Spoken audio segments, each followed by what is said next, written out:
भक्तों के लिए आपने क्या क्या नहीं किया। देखो अंतिम लाइन में बड़ी सुंदर बात कही, करते हो भूल जाते हो ऐसे दयालु हो। इस दुनिया में करने वाले तो थोड़े बहुत मिल भी जाएंगे जो आपके लिए कुछ करते हैं, पर करने के बाद उसका बखान गाते रहेंगे। करेंगे इतना सा, गाएंगे इतना सारा, हमने तुम्हारे लिए ये किया, हमने तुम्हारे लिए वो किया, हमने ऐसा तुमको पैसा दिया, वैसा, तुम्हारे दुख की घड़ी में हम ही तो तुम्हारे संग खड़े थे। करते तो हैं पर भूलते नहीं है, उसका गाना गाते ही रहते हैं। लेकिन भगवान करते भी हैं और करके तुरंत भूल जाते हैं, करके तुरंत भूल गए, कभी उसका एहसान नहीं जताया। ये जो मानव जीवन लिए हम बैठे हैं, ये कहां किसने दिया? भगवान ने दिया, पर कभी इसका एहसान दिखाया? शास्त्र जरूर कह रहे हैं भैया जिसका दिया उसका गाओ, उसको याद करो। भगवान ने कभी नहीं कहा, भगवान ने ये नहीं कहा मुझे तू याद नहीं करेगा तो मैं तेरा सब कुछ बिगाड़ दूंगा, नहीं। भगवान कहते करेगा तो हाँ पक्का है कि तेरा सब संभाल लूंगा, नहीं करेगा तो तेरी मर्जी, फिर तू अपना कर्मों का भुगत। भगवान किसी का तब भी कुछ नहीं बिगाड़ते, तुम नहीं भगवान का स्मरण करोगे तो भगवान तुम्हारा कुछ नहीं बिगाड़े। बोले फिर ये जो हमारे साथ होता है हमारे कर्मों के परिणाम से होता है, भगवान उसमें भी कोई हस्तक्षेप नहीं करते। तुम गलत कर्म किए तो भुगतो उसका परिणाम। भगवान ने बुद्धि दे दी, बुद्धि में विवेक लगाओ, सही गलत का खुद निर्णय करो, इसमें भगवान कोई बीच में हस्तक्षेप नहीं करने वाले। तुम गलत भी कर रहे होगे तो भी भगवान तुम्हें उस समय नहीं रोकेंगे। जैसे विद्यालय में कोई बच्चा स्टूडेंट एग्जाम देता है ना, तो जब वो एग्जाम दे रहा होता है तो मास्टर जी ऐसे झांक के देखते हैं, चीटिंग तो नहीं कर रहा है, पर देखते तो दिख जाता है कि ये उत्तर इसने गलत लिखा है। पर गलत लिखने के बाद भी मास्टर जी हाथ पकड़ के उसको रोकते नहीं है कि ये गलत है, नहीं रोकेंगे, गलत है तो गलत है। किसी ने सही उत्तर लिख दिया तो उसी समय पीठ पे थपथपा करके नहीं कहेंगे वाह बेटा तूने उत्तर सही लिख दिया, चुप मौन, कुछ नहीं बोलता मास्टर।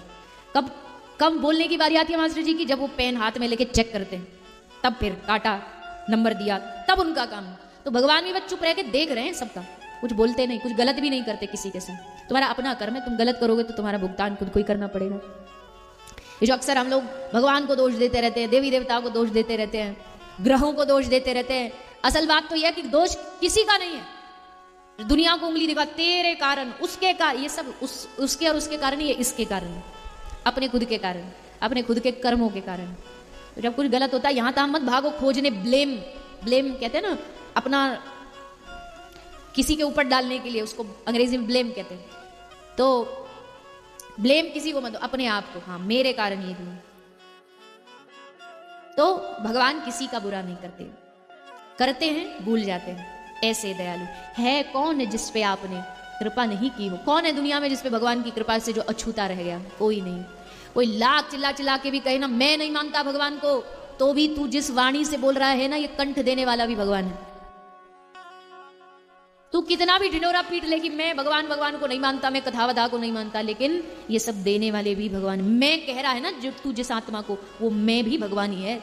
ममैवांश जीवलोके जीव भूत सनातन, वो भी भगवान का ही अंश है। तो ऐसे भक्तवत्सल भगवान है।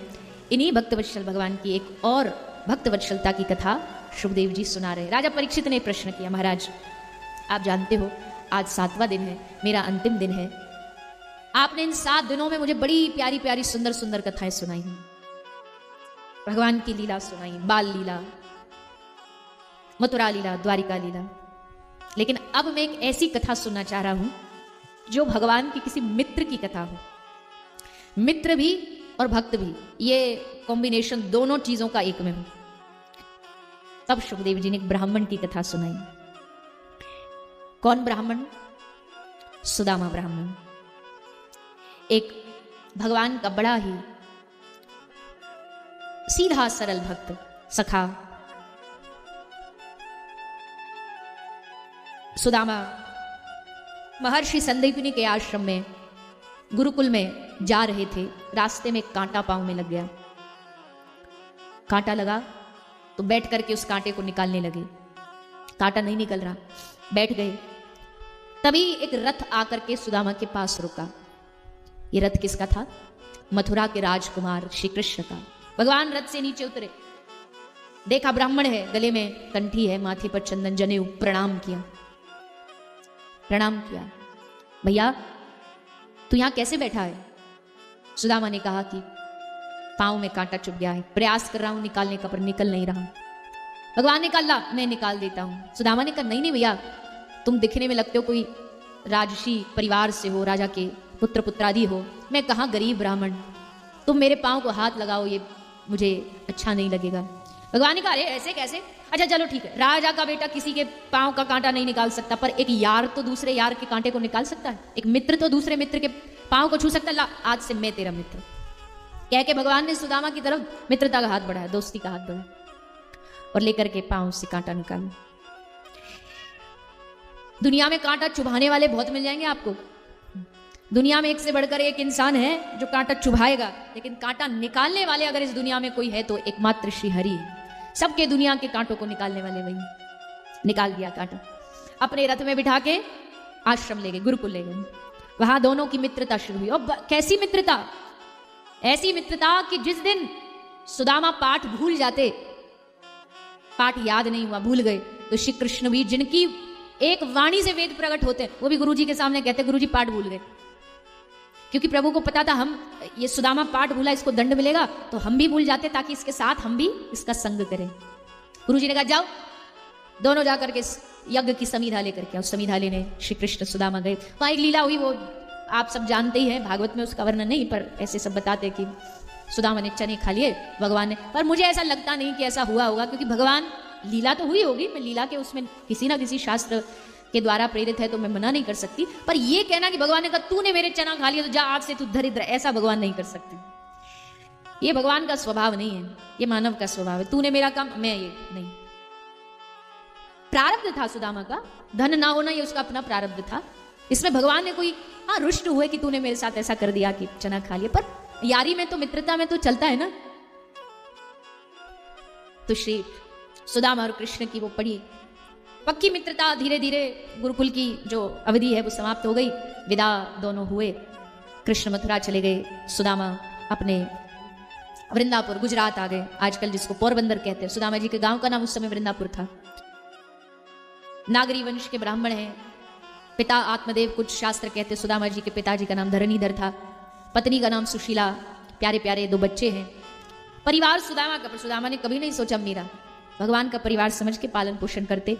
पिता ने आज्ञा दी थी बेटा एक ब्राह्मण का धर्म निभाना, ब्राह्मण का धर्म ऐसे लोक्षण व्रती, 5 घर से भिक्षा मांगो, 6वें घर कभी नहीं जाना।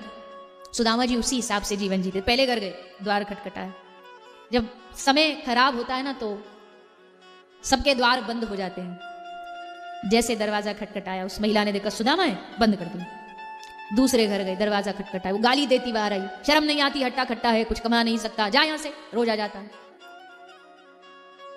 5 घर से खाली हाथ सुदामा वापस आ गए। पत्नी ने पूछा आज क्या लाए, भोजन प्रसादी। कहा सुशीला आज भी कुछ नहीं मिला। अरे पर बच्चे क्या खाएंगे। सुशीला कोई बात नहीं, एक पात्र में जल रख दे, तुलसी का पत्ता डाल के भोग लगा ठाकुर जी को और प्रसादी बालकों को पिला।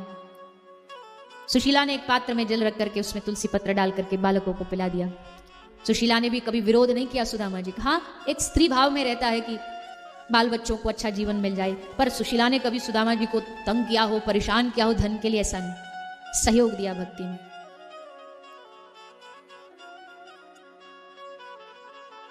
सुदामा जी नित्य की भांति भिक्षा मांग के लाते, मिला तो ठीक, नहीं मिला तो ठीक, मिला तो हरि कृपा और नहीं मिला तो हरि इच्छा, ऐसा सोच करके सुदामा हाथ से बस माला नहीं छूटती थी। दिन रात कृष्ण नाम का जाप, सोते थे तो भी रात को सोते सोते भी वही चलता। सुशीला कान लगा के सुनती रहती कि रात भर भगवान का नाम स्मरण करते हैं। खूब सारे उपाय थे सुदामा के पास। विद्वान के पास क्या उपाय नहीं धन कमाने का, अपनी विद्वता कहीं भी दिखा करके धन कमा सकता है, पर सुदामा ने कोई भी रास्ता स्वीकार नहीं किया।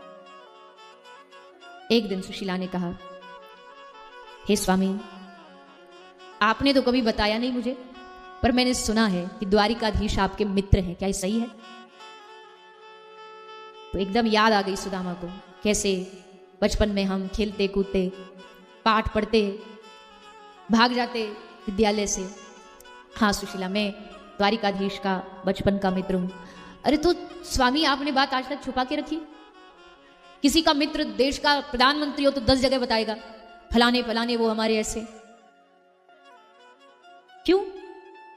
सुदामा ने कहा सुशीला देख, इतने बड़े द्वारिका के राजा अगर जरा सा आपको थोड़ा बहुत कुछ दे देंगे तो उनका कुछ घट थोड़ी जाएगा। सुशीला, उनका नहीं घटेगा पर मेरा सब कुछ घट जाएगा। मेरी भक्ति कलंकित हो जाएगी कि सुदामा ने कृष्ण से यारी की कि बाद में बुरे समय में एक काम आ जाए। मैं अपनी भक्ति को कलंकित नहीं करना चाहता। पर एक बात बताइए, सुशीला कहती है आप कुछ मत मांगिए, कुछ मत कहिए, कोई मदद मत मांगिए, पर एक बात बताइए, बचपन के मित्र से समय समय पर मिल तो लेना चाहिए। कभी इच्छा नहीं होती, मन नहीं होता आपका उनको देखने का, उनके दर्शन करने का? बस सुशीला ने मानो दुखती नस पे हाथ रख दिया, मन नहीं होता उनसे मिलने का। सुदामा जी के धैर्य का बांध टूट गया। सुशीला, खूब मन होता है, मन करता भाग के पहुंच जाऊं, अपने कृष्ण को गले से लगा लूं, पर फिर मन में आता है कि जब लोग देखेंगे कौन है ये, कृष्ण का यार, ऐसा गरीब दरिद्र, तो मन में आ जाता कि नहीं मेरे कृष्ण का मेरे कारण अपमान। यद्यपि सुदामा कोई गरीब नहीं है, गरीबी कोई धन दौलत से नहीं होती। दुनिया में ऐसे भी लोग हैं, बड़े बड़े करोड़ों करोड़ों रुपया वाले भी गरीब दरिद्र होते, क्योंकि जिनके हृदय में संतोष नहीं हो, दुनिया का सबसे बड़ा गरीब आदमी वो है। और सुदामा जी के हृदय में तो संतोष कूट कूट के भरा था। दे दे तो भी खुशी, ना दे तो भी खुशी। सुशीला ने कहा ठीक है, मत मांगिए, मत कुछ कहिए, पर दर्शन के लिए चली जाइए। तो सुदामा के मन में आया, हाँ सही कह रही है सुशीला। और सुशीला, क्या लेकर के जाऊं? कुछ है तेरे पास? बोली है तो नहीं, पर कुछ जुगाड़ करके लाती हूँ। एक दो घर गई, कुछ तंदुल चावल मांग करके लाई, और बड़ी बुद्धिमता के साथ, सुशीला जानती ये तो कुछ बोलेंगे नहीं, तो अपनी वो फटी हुई साड़ी का एक कोना फाड़ के उसमें चावल बांध दिए, ताकि उस वस्त्र की दशा देख करके द्वारिकाधीश समझ जाए कि इसके परिवार की क्या दशा है। चावल की पोटली बांध के सुदामा को दी। सुदामा जी कांख में दबा करके चल पड़े द्वारिका। बहुत सुंदर प्रसंग, रास्ते में कई सारे बाधा विपत्ति आई, भगवान ने सब कृपा से पार हो गए, पहुंचे द्वारिका। द्वारिका में सबसे पूछ रहे हैं, भैया द्वारिका में कृष्ण का महल, किसी ने कृपा करके बता दिया। पहुंचे दरवाजे पर, द्वारपालों से कहा कि भैया हमारे मित्र द्वारिकाधीश श्री कृष्ण से हम मिलने आए, जरा संदेशा पहुंचा दो। द्वारपालों ने कहा हे ब्राह्मण देवता, समय तो नहीं, पर आप कह रहे हैं चलो पहुंचा देते हैं। तो सुदामा जी का संदेशा भगवान तक पहुंचाया गया, और जैसे सुदामा जी तक संदेशा, भगवान तक सुदामा का संदेशा पहुंचा, द्वारपाल ने कहा प्रभु दरवाजे पर, द्वार पर आपका कोई बचपन का यार मित्र आपसे मिलने आया है, और नाम उसने अपना सुदामा बताया है। जैसे श्री कृष्ण ने सुना, भगवान तुरंत उठ करके जोर से सुदामा सुदामा चिल्लाते हुए भागे, दौड़े, सारे आभूषण अस्त व्यस्त हो गए, गिर पड़े। भागते भागते भागते जाकर के द्वारिकाधीश ने सुदामा को अपने गले से लगा लिया, अपने हृदय से लगा लिया। चिक चिक करके, फूट फूट करके भगवान रोते हैं, सुदामा जी रोते हैं। आज बरसों की इच्छा पूरी हो गई। अरे हम तो समझते थे कृष्ण को हमारी स्मृति भी होगी कि नहीं होगी, इतना बड़ा द्वारिका का राजा बन गया है, हमारी याद होगी कि नहीं, पर आज सिद्ध कर दिया कि हमारे कृष्ण के लिए कोई वैभव बड़ी बात नहीं है, हृदय का स्वभाव जो है, स्वभाव जो है वो बड़ी बात है। बड़े भाव से भगवान ने स्वागत किया, ला करके अपने आसन पर बिठा। रुक्मणी जी को कहा पात्र लाइए, हम अपने मित्र के चरण धोना चाहते, तो चरण धोए, अश्रुओं से चरण धोए। सुदामा ने पूछा सुदामा से, भैया ये बता तेरो ब्याह शादी कछु होयो कि ना होयो, अभी तक कुआरो ही है। सुदामा जी थोड़ा संकोच में शर्माते हुए बोले, ना ना कन्हैया, ब्याह विवाह तो हो गया, तू बता तेरा विवाह हुआ? भगवान हंस के कहते, सुदामा मेरा विवाह एक हो तो बताऊं, ये सब जितनी खड़ी है सब तुम्हारी भाभी लगती है। अरे वाह, बड़े सुदामा। सुदामा कहते हैं कन्हैया तुम्हारे बड़े ठाठ हैं। अच्छा सुदामा एक बात बता, अब देख तू अकेला होता, ब्याह नहीं होता तो तुझसे आशा नहीं रखता मैं, पर अब घर में अगर भाभी है तो जरूर उन्होंने हमारे लिए कुछ भेजा होगा भेंट में। सुदामा ने कहा कि अरे प्रभु, मन में तो आ रहा है कि दूं, पर फिर लग रहा है कि कैसे, सब क्या कहेंगे, सब क्या सोचेंगे, सुदामा क्या लाया है हमारे लिए। भगवान के लिए थोड़े से चावल बांध करके लाया है। तो थोड़े संकुचित हुए सुदामा जी, पर भक्त वत्सल भगवान ने सुदामा के कांख में दबी हुई पोटली को छीना और उसको खोल करके देखा तो उसमें चावल प्रसादी बधी हुई थी। देख करके हृदय एकदम आनंदित हो गया। भगवान प्रसन्न हो गए कि आहा, हमारे लिए क्या सुंदर मेवा मिष्ठान आए हैं। ऐसा तो मेवा मिष्ठान से भी कभी प्रसन्न नहीं हुए, जो आज भगवान सूखे तंदुल देख करके प्रसन्न हो गए।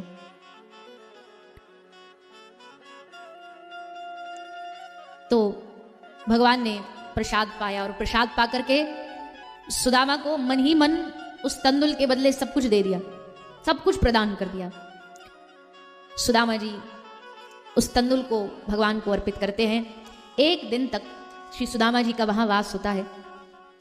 भगवान बार बार सुदामा से पूछ रहे हैं, अपने पास बिठा करके, अपने पास सुला करके, सुदामा और घर परिवार में सब ठीक तो है, सब अच्छे तो हैं?